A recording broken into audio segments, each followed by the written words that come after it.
बड़े बड़े मंत्री सामने आते हैं तो उनकी ओर से पूछा जाता है कि यूपीए सरकार में कृषि मंत्री रहे शरद पवार की ओर से तो मंडी एक्ट की वकालत की गई थी। आज जब उन्हीं प्रावधानों को शामिल किया गया है तो आप लोगों को दिक्कत हो रही है। जब आप लोगों ने खुद ही वो व्यवस्था बनाई थी तो मोदी सरकार ने उसको लागू कर दिया, तो चूंकि मोदी सरकार के खिलाफ आपको हल्ला बोलना है, इस वजह से आप लोगों का ये विरोध प्रदर्शन है।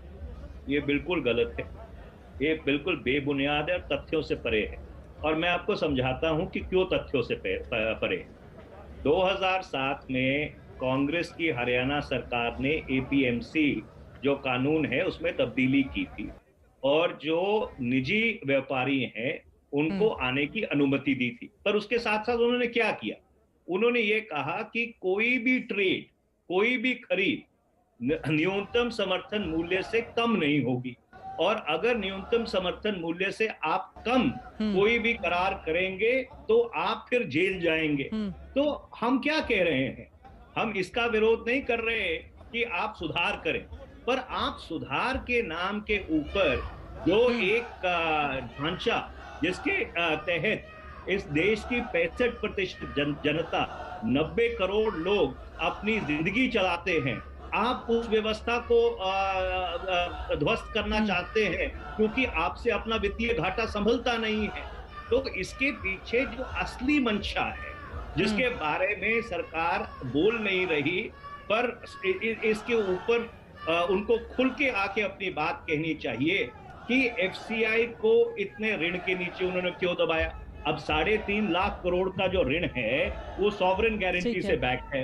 अगर एफसीआई डिफॉल्ट करती है, पैसा केंद्र सरकार को देना पड़ेगा।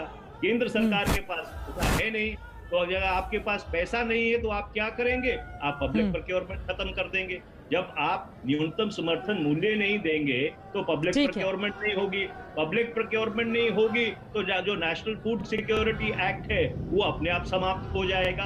तो इसलिए एक जो पूरा सोशल सिक्योरिटी, ऐसे में सरकार की ओर से कृषि मंत्री ने बहुत सारे सुझाव में मांगे हैं, न सिर्फ किसान नेताओं से बल्कि विपक्षी पार्टियों से भी। मैं उस पर आऊंगी, लेकिन उसके पहले आज चूंकि 4 घंटों तक का 11 बजे से लेकर दोपहर 3 बजे तक का चक्का जाम था, भारत बंद था और कांग्रेस पार्टी ने भी इसका समर्थन किया है, लेकिन बीजेपी कह रही है कि ये भारत बंद जो विपक्षी दलों की ओर से आह्वान किया गया था वो सफल नहीं रहा। इस पर क्या जवाब है आपका?